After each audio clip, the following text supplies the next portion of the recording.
আসসালামু আলাইকুম। আশা করি ভালো আছেন। আমি বাজার থেকে আজ নদীর চিংড়ি মাছ আনছি। এই যে দেখেন কি সুন্দর চিংড়ি মাছগুলা। আর এদিকে আমার গাছের নারকেল। আজকে নারকেল আর চিংড়ি মাছ দিয়া পাতুরি করবো, বরগে পাতুরি দিব। বরগে পাতুরি এনে দিয়া তারপরে দুপুরে গরম ভাত দিয়া মজা করে খাও।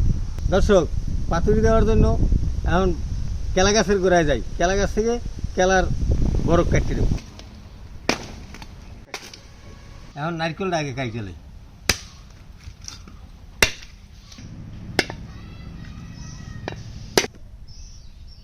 বাহ, সুন্দর নারকেল হয়েছে।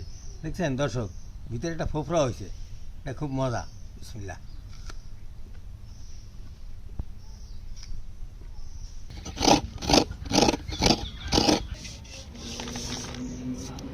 পেঁয়াজ কুচি,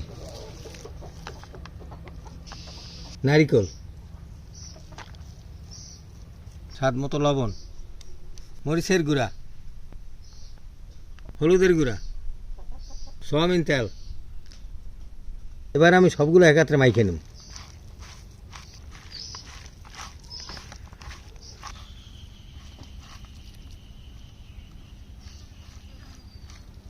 এবার মাছটাকে ভালোভাবে বরফ দিয়ে ঢাইকে নেব।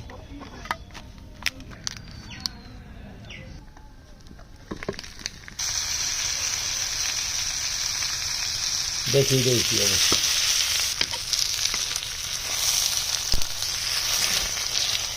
কদ্দুর হয়েছে। দর্শক, চিংড়ি মাছের পাতুরি হয়ে গেছে। এই যে এই দেখেন, বরফ পুরিয়া একবারে ছাই হয়েছে। এখন আমি উঠে এলাম।